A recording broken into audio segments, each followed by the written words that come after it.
Hello, everyone. Welcome back to the Ranchos podcast. So, been working all day. Um, haven't got my hair cut in a while. I usually, uh, I have a lady that I trust styling my hair, but I have to make an appointment. I haven't done that in like 6 months. My hair grows fast, so it's not that I like long hair. I mean, short hair, long hair, it doesn't really matter to me. But I guess for appearance sake, I should have short hair, but I don't know. I grew up with the hair bands in the 80s, and it was just kind of always my thing to have long hair. But, you know, most guys have short hair, I guess. But I guess I won't wear the sunglasses. Guess my eyes aren't bothering me. When you have blue eyes, the you don't have much melatonin. You can see good at night, but when the bright lights get eye strain after 25 years of driving a taxi in the Florida sun, I get eye strain pretty easy. So this is what you get right here, worn out old man. So today we're going to talk about power. And in this world that we live in, that we're born into, there are various kinds of power. And there's false power, there's uh, less power, more power. So, what I want to relate to you, since I'm going to keep it with religion for now. I can talk about other things, but until I get enough subscribers, I'm not going to. It's kind of like, let's tell you a story. Okay. I got a job. Okay. Let me back up. Because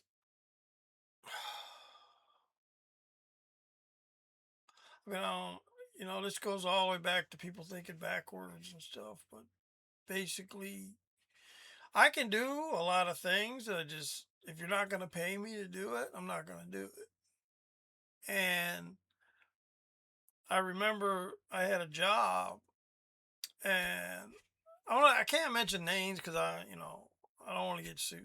But anyway, to uh, go through the training videos, there's a page in there that you have to sign electronically now, I guess. That anything that is invented, intellectual property, while you're at work belongs to the company. I'm looking at that and I'm like, so if I'm on the job and I invent something that saves your national corporation millions and millions of dollars, I get nothing and you get millions of dollars. So, I can invent a lot of things. I have a lot of inventions in my mind that may never come to reality because if you don't pay me, I'm not doing your inventions. So anyway, I was thinking about that form that I had to sign. And I'm like, I'm not inventing anything for this corporation. See, that's how they get you. Like I give you, I don't like to do it. I really don't. I'll give you a little piece, a sample. Okay. This is like the Chinese lady at the mall that puts the toothpick in the little piece of bourbon chicken. It says, just here's a little sample. A free sample. You eat it, you're like, wow, that was free. Right? So I'm gonna give you a free sample.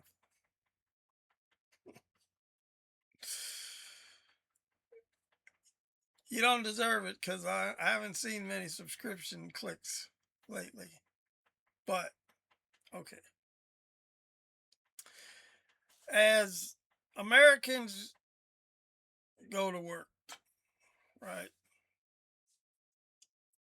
You go to work and okay, let me just create a scenario for you. I have so much stuff to talk about, but it's like right now it's 4 in the morning and I work till 1 in the morning, basically. No, 1:30. Well, riding the bus, employee bus, I basically work till 2 in the morning. But I wanted to watch some videos from my old church. And man, whew, it is. I'm not even going to talk about it right now.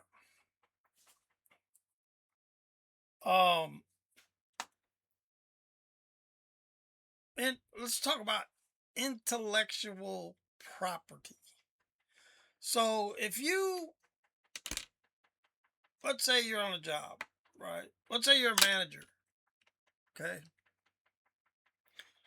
And every week or whatever, you have meetings, right? You have you have a meeting. And in that meeting, there might be 10 people, 10 managers. I remember you couldn't go into the lunchroom because the door would be closed and there would be a sign, manager meeting. You can't come in. It's like the important people, right? Whenever I get a job, I'm at the bottom. And I'm like, I could be the CEO of this company and run it better than he does. But I can never get to that place because, I'm not in the Illuminati, I guess. But so in this meeting, they ask you, does anybody have any ideas of how we can improve the um, efficiency of your management area employees? I'm laughing because I gotta live in this world. I gotta live in this world with these people. I feel like an alien sometimes. Like, like I wonder what Einstein felt like when he was coming up with some theories. Uh, if you okay, they're paying you a salary. Like let's say you starting wage is minimum wage like $14 an hour. And you're making like 17 or 18 because you're a manager, right? So you're making $18 an hour, $20 an hour, whatever. Okay. And you come up with this idea, right? Well, I came up with an idea of how to make my uh, sector more efficient, right? You want to press your boss, you want to press the people above you, you want to press the meeting. How about we change the lock on the door so that it's electronic or, something like that, right? I don't know, whatever. Just, like, that's not important. And you save the company. Like, so now your idea gets broadcast across all the stores in the country. And you save the company $5 million. They're not even going to tell you that. You get $18 an hour. See, you gave away your invention, right? Now, for all eternity, see, when you invent something, It's intellectual property. But when you're at work, it's their intellectual property. You thought of it, right? But they get it, and they get the money, right? And you get $18 an hour. They could even fire you the next day. They'd be like, you've outlived your usefulness. You're fired. Like in Florida, it's fire at will. I found that out. I even called a lawyer. One time I got fired, falsely accused of something I didn't do. But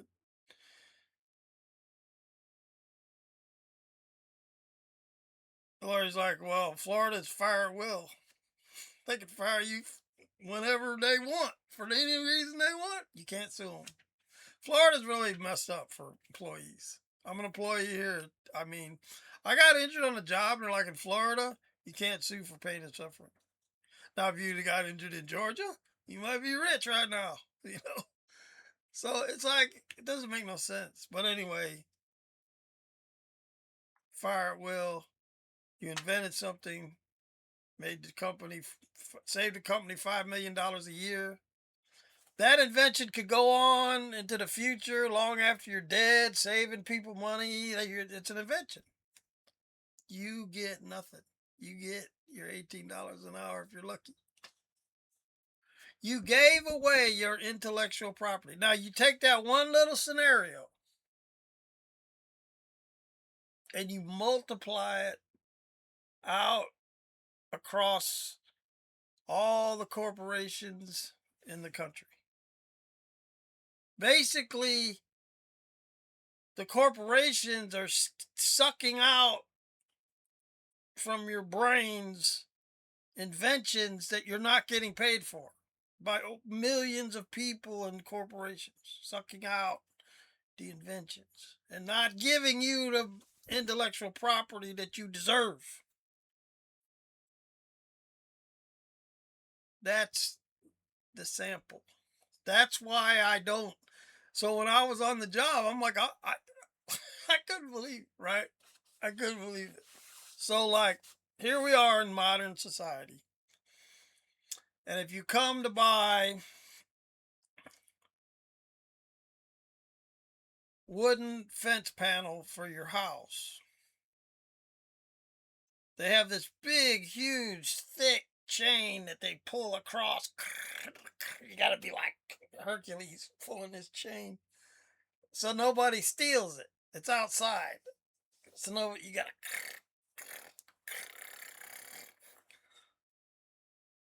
Just to get one panel out. And then they get the panel out. And then you gotta put the chain back. I was like, this is crazy. And then 10 minutes later, someone come along and like, I need 2 panels, right? You gotta go get the manager. You gotta get the key for the lock. They come out. You unlock the lock, then you start pulling the chain again. I was like, I can invent something so simple, so fast, so easy. But I'm not going to do it. I'm not going to even say. I even told the manager, I said, I could invent a better system than this in like 5 seconds, but I'm not doing it because you made me sign a piece of paper that whatever I invent belongs to you. That's what the corporation did. That's how they think. The corporation thinks that because they hired me for minimum wage, that I must be an idiot to sign this piece of paper and give away my intellectual property. That's how they think of you. They think you're an idiot. You sign these documents electronically in the training videos that anything they're like, America's a bunch of idiots that give away their. See, and then you cry about the price of eggs. You cry about the price of gas.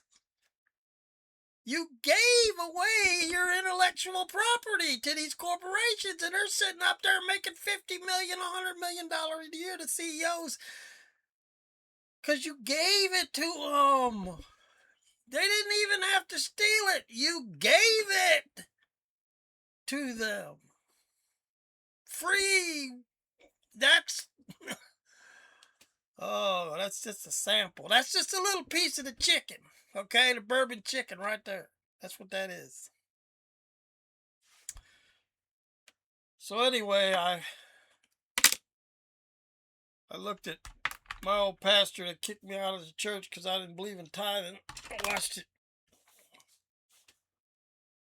his preaching. It was pathetic. it's like a half hour talking about Jesus riding a donkey, like in the town. I'm like, whatever. I can't believe people sit there and listen to that. Then first, of course, it's gonna ask for the money. Now, don't forget about the giving and you got the kids out there. Don't forget giving. Oh, and he's like, I just got back from Rome, and it's like, but does he care that anybody's poor in his church and anybody's trying to go to college? No, he's planning another trip out of the country with the money from the church. But then he's like, the preaching is now just dribble. It's dribble because it used to be a Freemason. Well, he still, why did I say he used to be? He's a Freemason. And that messes up your mind. So his mind's gone. His mind's shot.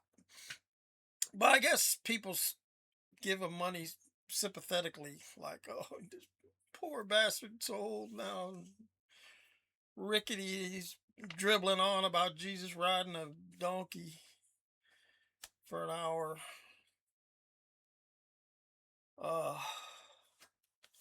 Where was I?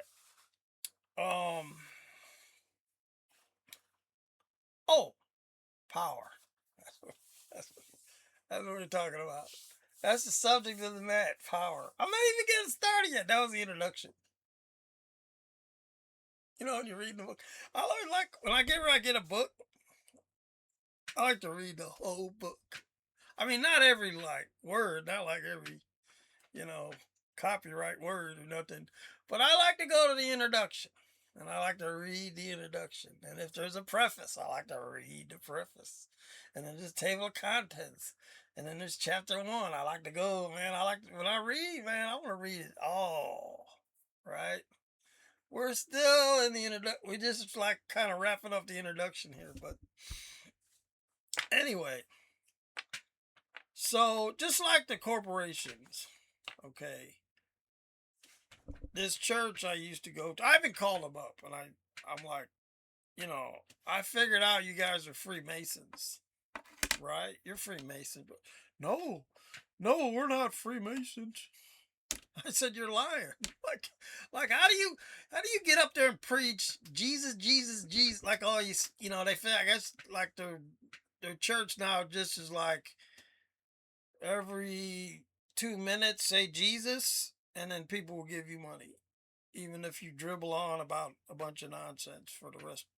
You know, just keep saying Jesus. Jesus loves you. Jesus. But how do you get up there and say that you're running a church and you run Jesus, and then lie and say you're not a Freemason? See, you know they're a Freemason when you ask them they're a Freemason, and they say I don't want to talk about it. Like that's okay. If you went to a Freemason lodge, they would tell you if anybody asks you about Freemasons, say you don't want to talk about it.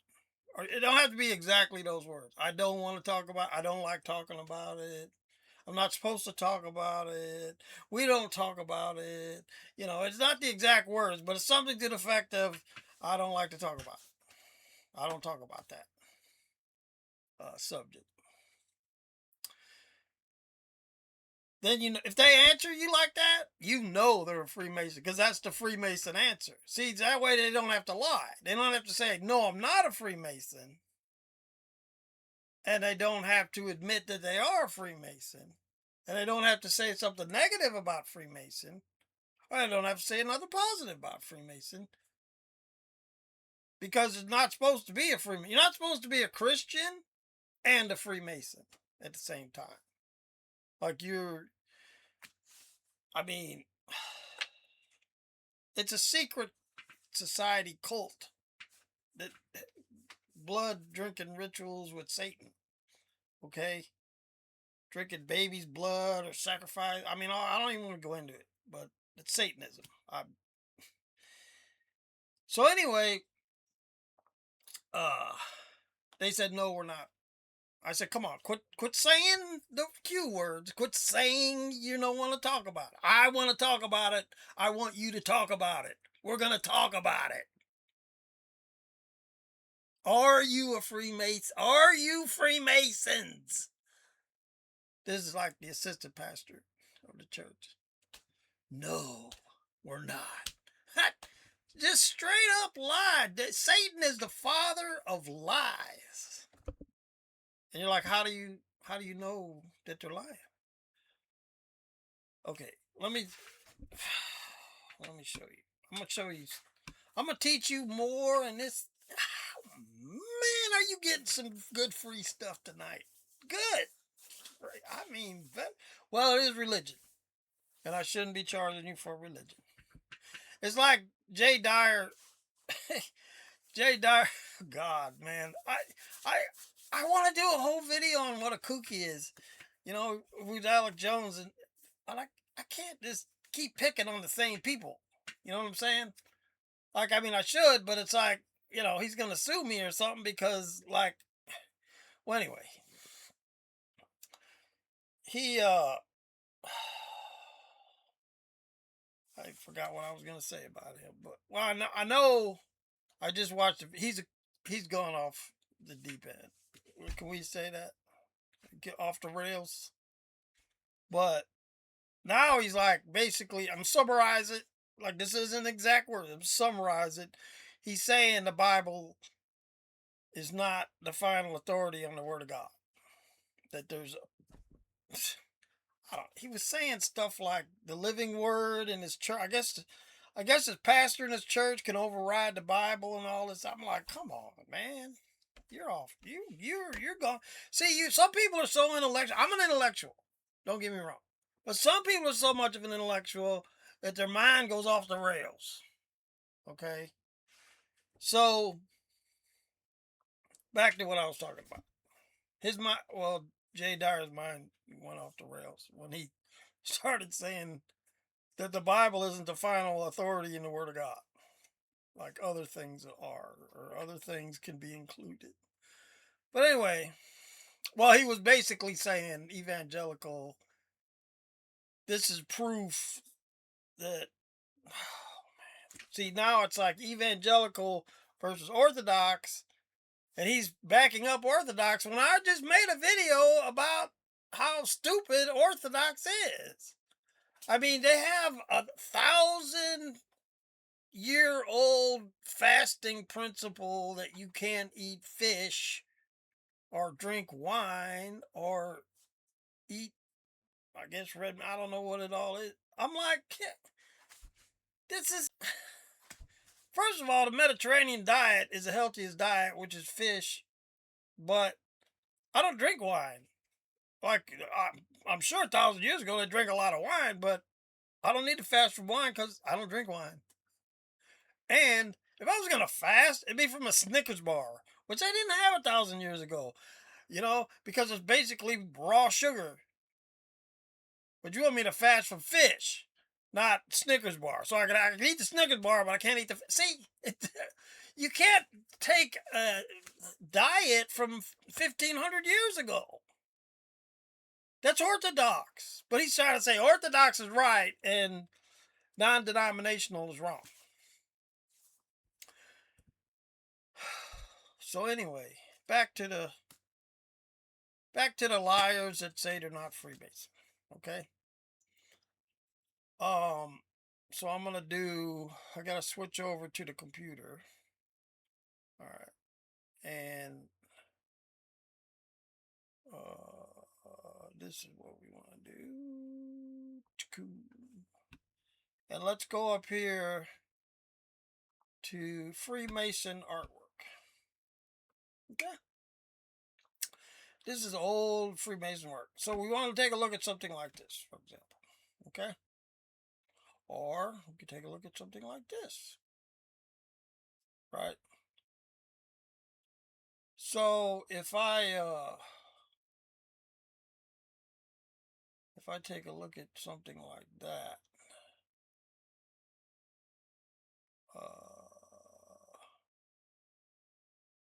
okay, this is Freemasonry, devil worship, basically. I don't even really like looking at it, but whatever. Okay, so you notice in Freemasonry you have the Twin Towers, right?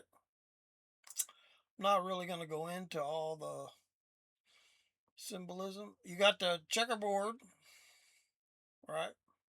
And you got the compass, the square, the G, right? These are all symbols of Freemasonry. You got the sun symbol, right? There's some skull and bones things going on. You got the sun symbol and some other things. But those are the basics, okay? So, I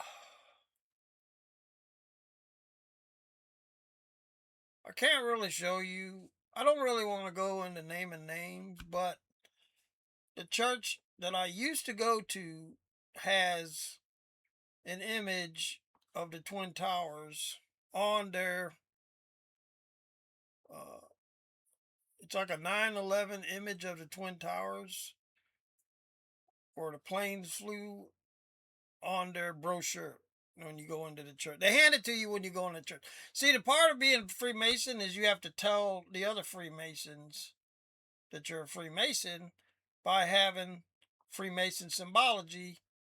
And like here's Gmail, right there. I don't know if you can see that, but there's the same as Gmail.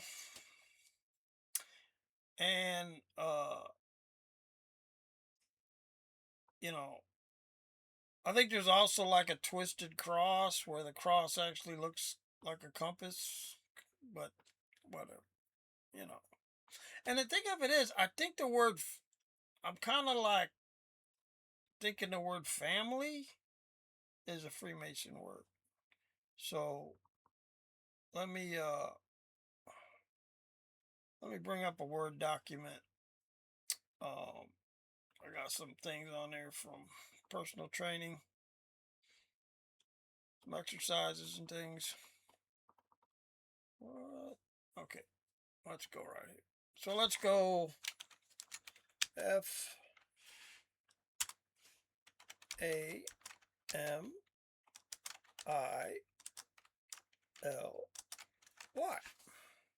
So sometimes there's like churches that are, let's say like Detroit Family Church or Chicago Family Church, but see, you could take this word, they would say like in, it's kind of like a theme in Hollywood, like Fast and Furious, they're saying like he's family. Like when you say family in a movie, like Godfather, for example, they're family. Family means, in that context, means they can commit a crime and you don't turn them into the police because they're family. See? So that's kind of like the Freemasons, where if you're a Freemason, you can commit a crime and then the judge and the prosecuting attorney are also Freemasons. So you get away with it because you're in the family of Freemasons. Okay? And one of their little doctrines is you can't go against one of your blood brothers. So if we take the word family and we see that it could be Freemason, you got the compass, you got the M for Mason, you got the L, oops, you got the all-seeing eye.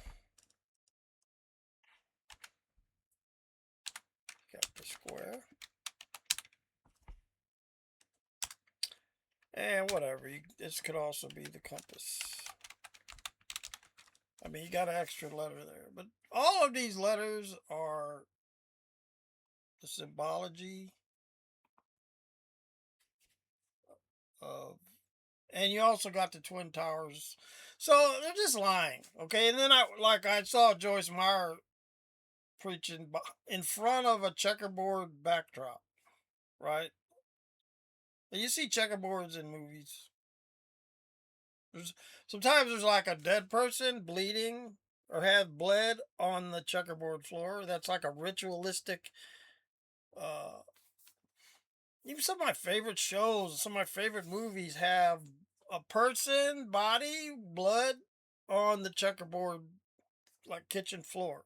It's like a sacrifice, blood ritual sacrifice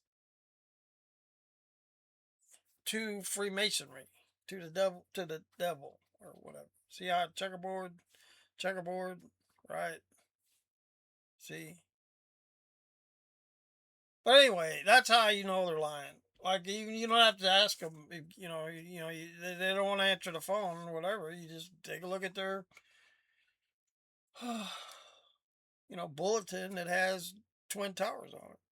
So, like, there was this one girl, I was trying to get her to leave the church, but, she wouldn't do it. And she's basically, I mean, they make a lot of money, okay? And once you're in with the money, you overlook the devil worshipping Freemason part because you want the money. And I don't know, she was saying stuff and like she had a nervous breakdown or whatever. I don't know. Like, what? Like, you're part of the church, but you have a nervous breakdown? Like, what? You're supposed to be above all of that, right? So, anyway, uh, she's still in the church, still in with the Freemasons.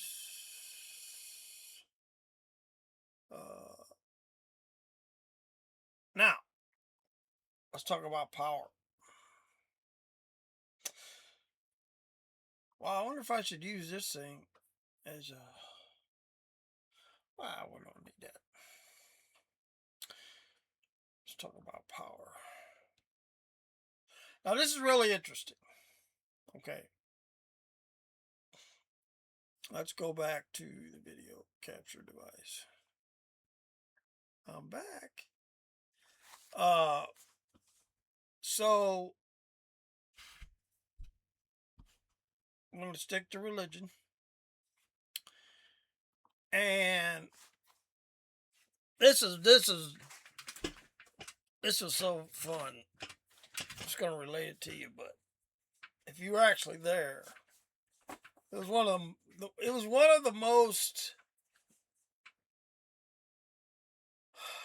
I don't know how, shockingly pleasant surprises things ever happened to me.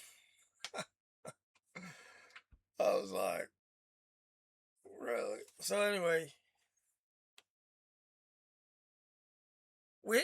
here in Orlando we had it was called the Holy Land Experience.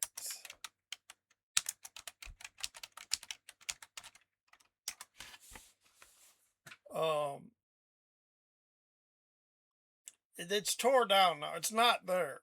It was basically an empty field where it used to be. But it was like an amusement park, kind of near Universal Studios and Disney.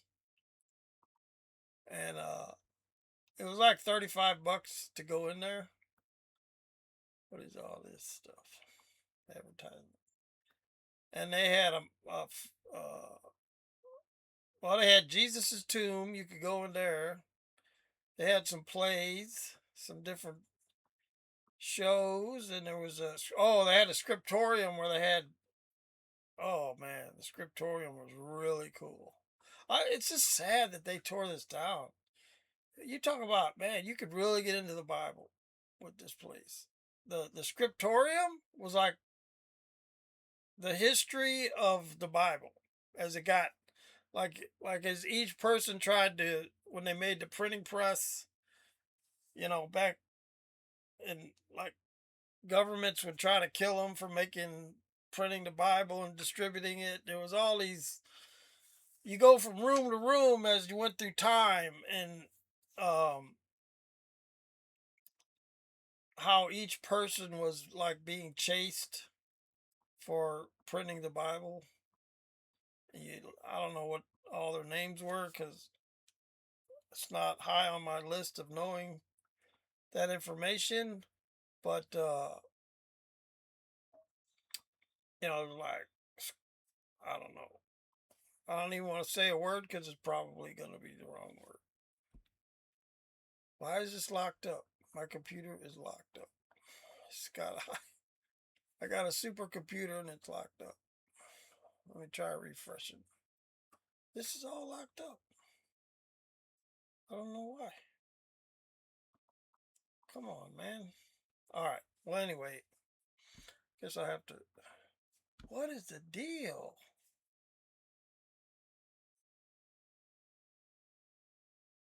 Um.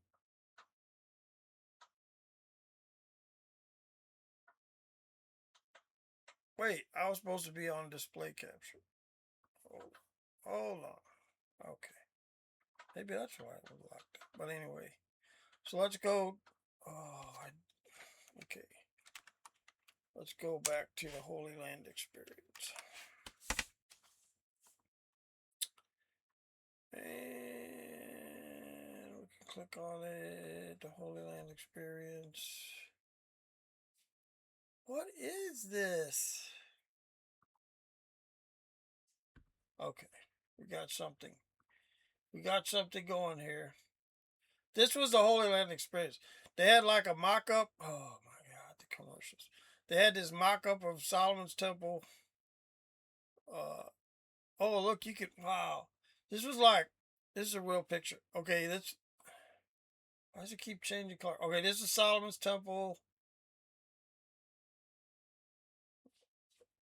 I'm not sure. Wow, it was so cool. It was like going to Israel. But anyway, uh, the scriptorium. You go in there, you learn about the history of the Bible, and there was a Jesus's tomb. You could kind of lay where Jesus would lay.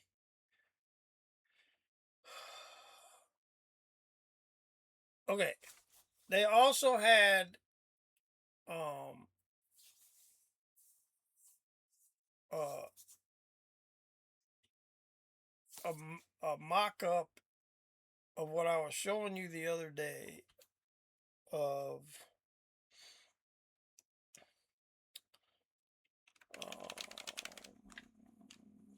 the Hebrew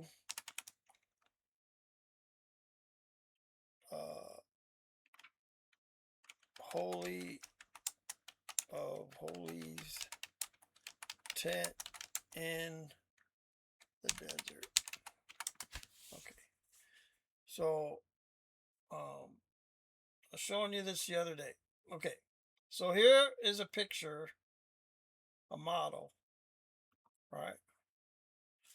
So here is a picture of, in the back is the Ark of the Covenant. And that's the Holy of Holies. There's a curtain.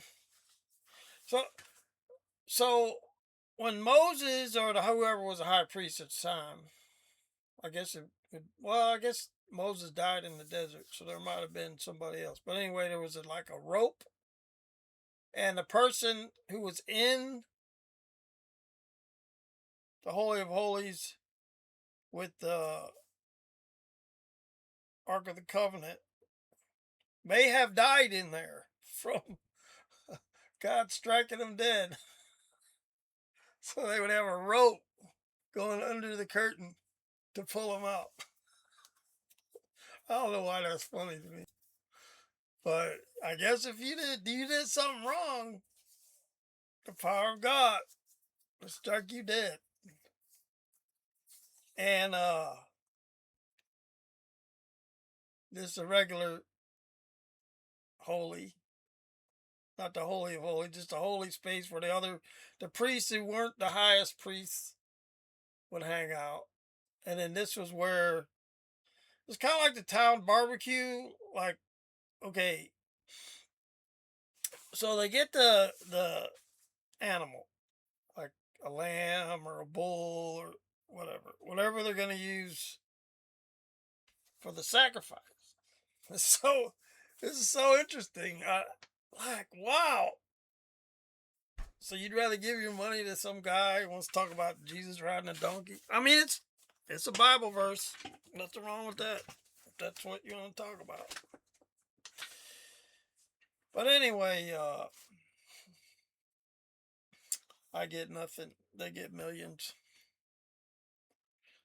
Go to Rome. What, on the church's money?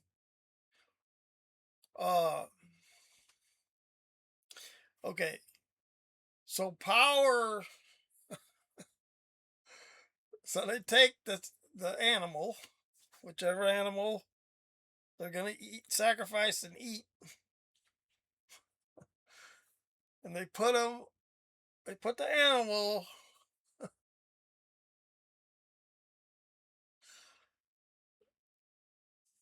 on the Ark of the Covenant, and God would strike the animal with fire,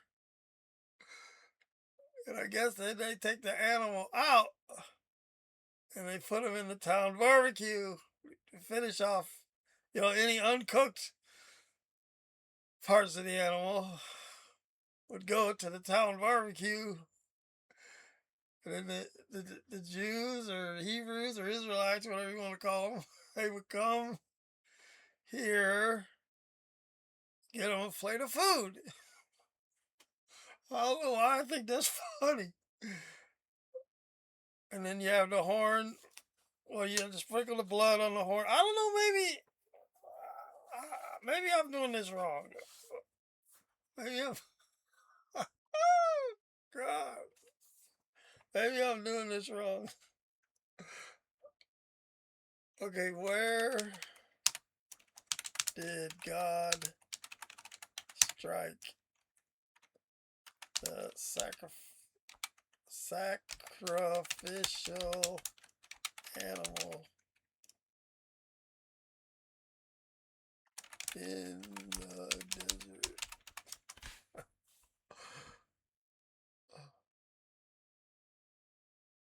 At the door of the tabernacle meeting, the tent of God's presence located in the exact center of the Israelite camp.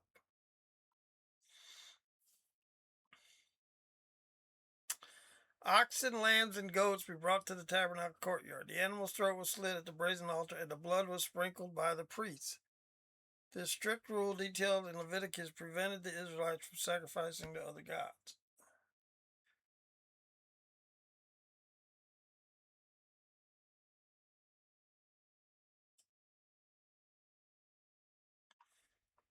Okay, the scapegoat, the wilderness. On the Day of Atonement, or Yom Kippur, 2 goats were selected. While one was sacrificed on the tabernacle altar, the other scapegoat symbolically carried the sins of the people. It was driven out into the desolate wilderness, specifically believed to be cast off a cliff in the Judean desert known as Mount Azazel. After Moses repealed this. You didn't answer my question.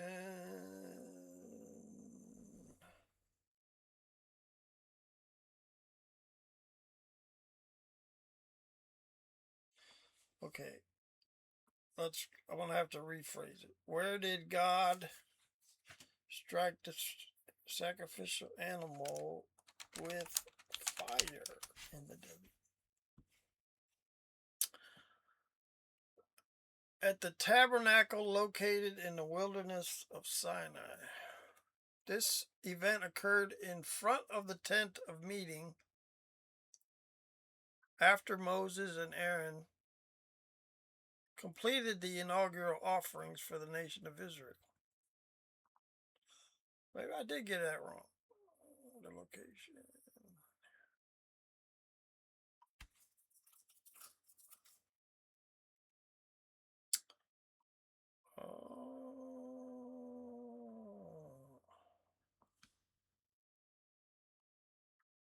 Okay, that's a different.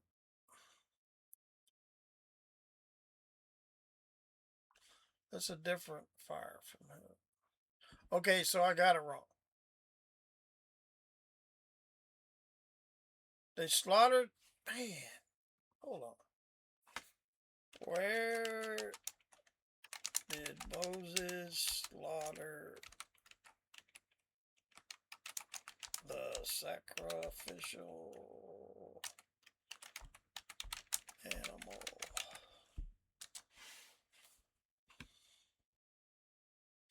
At the entrance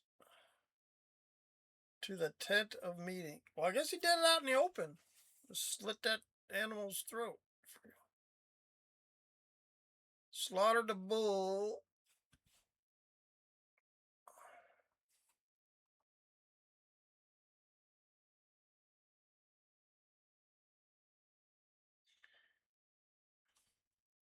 Okay. God required the Israelites to bring out the entrance to the tabernacle. I wish I knew the whole story of that. Okay. So apparently, here at the entrance is where they killed the animal.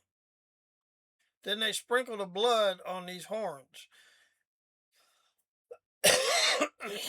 Now, hold on. Horns of mercy. Well, we're having a Bible study. We'll look at things up. The four corners of the feature. Grasping these horns, fearing the wrath of King Solomon, ran to secretaries, clung to the horns of the elders to see mercy and stay his execution.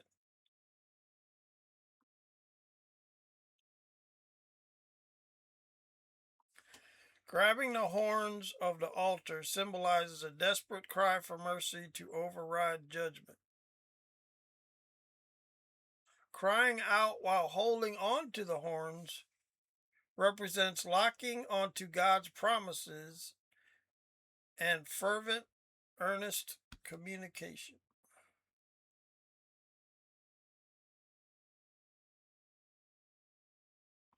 So, after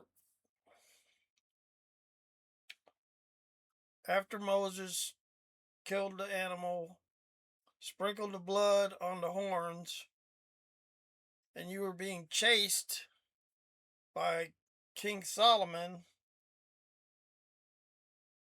who wants to kill you, you could grab the horns to save yourself from the execution. Which I don't really know if that means you didn't go to jail, but whatever. So, this was the town barbecue, right? So, I got it wrong. Didn't slaughter it on the. Okay, let's move on. I want to know. Okay, was the Israelite altar where they ate food?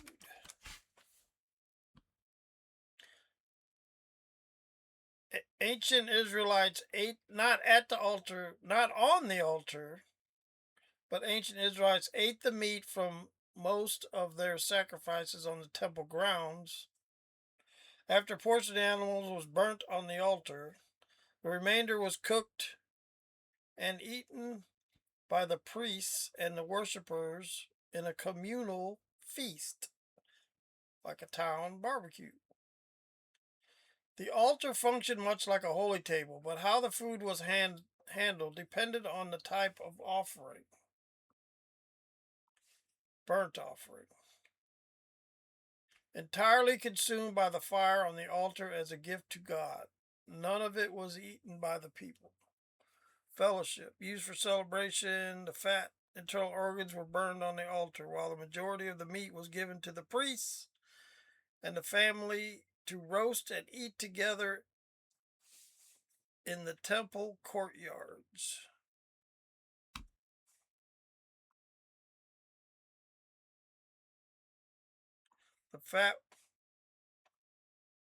The meat was given strictly to the priest to eat in a designated holy area. So, there you have it. Oh, that's not even what I was going to talk about. Okay, so occasionally, I guess you could eat some meat from the town barbecue. But on occasion, right? When did fire consume the sacrifice in the desert? Okay. This miraculous event occurred on the 8th day of dedication of the wilderness sanctuary as recorded in Leviticus 9:24.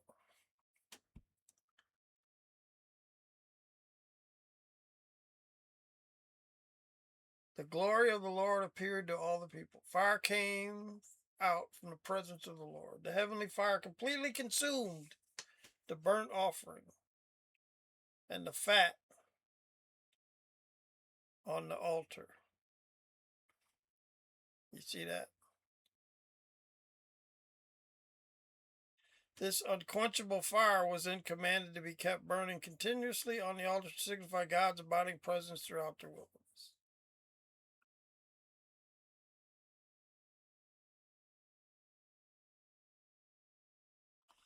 Okay, then consumption of the offering. The first one was Leviticus. The second, First Chronicles. So it's happened more than once. The third is Second Chronicles. The temple dedicated by King Solomon.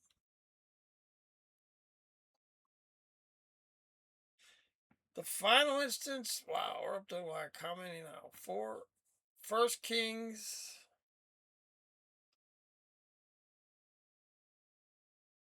That's okay. So, go to YouTube. Oh, by the way, don't forget to subscribe to the Ronnie Trolls podcast. Now, I'm going to go to my history.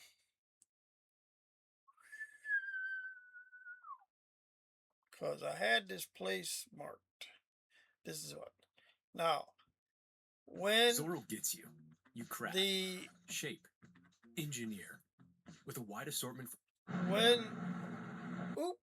Not yet.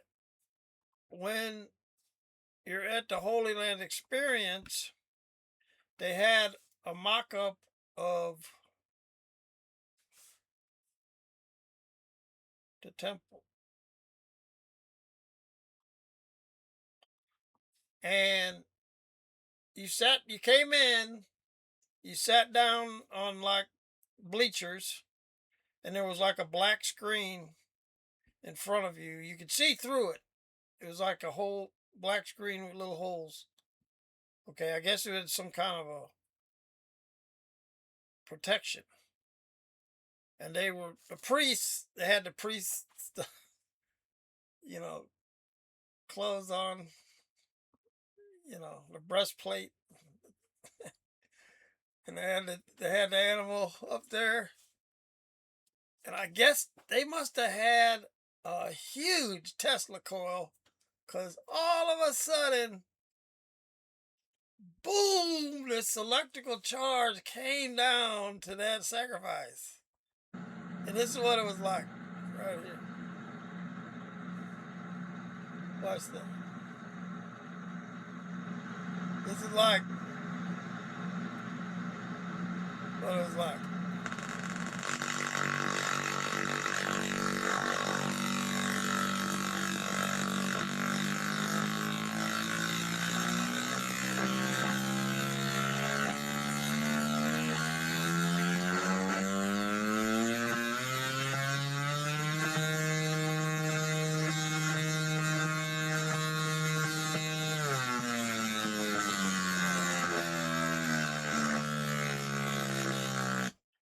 But it was like more of a boom than that one. But I couldn't find one just like it. And uh,